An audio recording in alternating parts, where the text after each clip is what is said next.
Someone once said, beware the person who smiles too much. It might sound unfair at first. After all, isn't kindness something we need more of in this world? But what if that ever-smiling, endlessly agreeable person, the one who always says yes, always flatters, always seems available, isn't actually safe? What if that warmth is a mask? You meet someone like this and immediately feel seen. They listen. They agree. They never challenge you. At first, it's magnetic. You think, wow, this person is so kind, so understanding. But over time, something subtle begins to shift. There's tension under the surface. You start second-guessing yourself around them. You're not sure why, but the connection feels off. That's because this isn't true kindness. Today, we're going to explore something deeply misunderstood. Compulsive niceness, not empathy, not warmth, not heart-centered generosity, but the need to be nice at all costs, even when it comes at the price of truth. And we'll explore it through Carl Jung's lens of shadow psychology, because what looks like sweetness can actually be a cover for something else. And recognizing this pattern can save you years of emotional confusion in your friendships, relationships, and work life. We'll talk about how to spot it early, why it's so emotionally risky, and what you can do when someone in your life is wearing the mask of niceness. See, most people confuse niceness with goodness, but Jung would say that niceness is often just a persona, the social mask we wear to be accepted, the part of ourselves we perform to belong. But when that mask becomes the entire identity, that's when problems arise, because it hides the parts of the self that are real, but messy. Maybe you've known someone like this, so loving, so pleasant, almost too perfect. Then one day they flipped.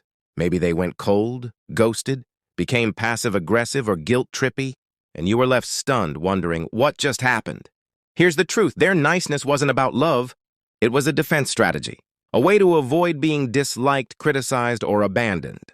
And when that strategy fails, the mask slips, and the shadow shows up. Carl Jung defined the persona as the identity we present to the world. It's not false, but it's not the full truth either. Behind that carefully managed image is the shadow, the parts of ourselves we've exiled, our anger, envy, disappointment, and unmet needs. And when someone lives in their persona, always agreeable, always smiling, never saying no, it's usually not because they're overflowing with love. It's because they're terrified to be disliked. But the shadow doesn't stay quiet. Over time, what's been suppressed begins to leak out through sarcasm, guilt trips, mood swings, or emotional manipulation. And that's what makes the overly nice person emotionally dangerous. Not because they're cruel, but because they aren't honest. Not with you, not with themselves. They're afraid that if they speak their truth, say they're hurt, or disagree or feel used, they'll be abandoned. So instead, they manipulate quietly. Through flattery, through martyrdom, through silence, through guilt. It's not connection, it's performance. And when you're on the receiving end, you feel like you're connecting, but you're not. You're part of a script, and your role? To reflect back the validation they crave. This is where Jung's insight becomes vital. He believed that whatever we disown in ourselves doesn't disappear, it gets projected.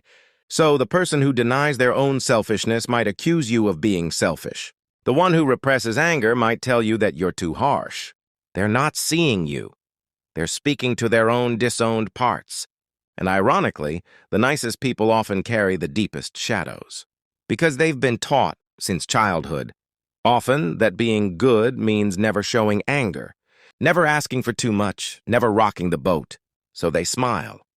They comply. They abandon themselves to be loved. But self-abandonment is not love. And what gets buried doesn't die, it festers. So how do you spot this pattern early? Look for over-agreement. Look for people who can't say no, who rush to fix things that aren't broken, who compliment too easily too often. That's not authenticity, it's codependence. That's not kindness, it's fear. Real connection has edges, boundaries, truth, sometimes even disagreement. But niceness? Niceness avoids all of that. Niceness says, I'll be whoever you need me to be, as long as you don't leave.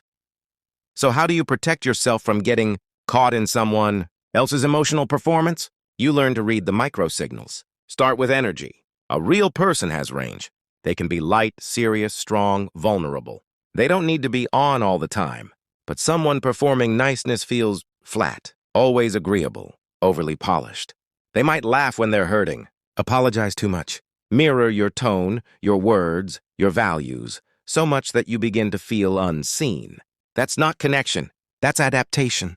And here's the real kicker. If this dynamic keeps showing up in your life, it's time to look in the mirror. Ask yourself, where am I still performing to be loved? Where am I afraid of being rejected? Where am I being nice instead of being real?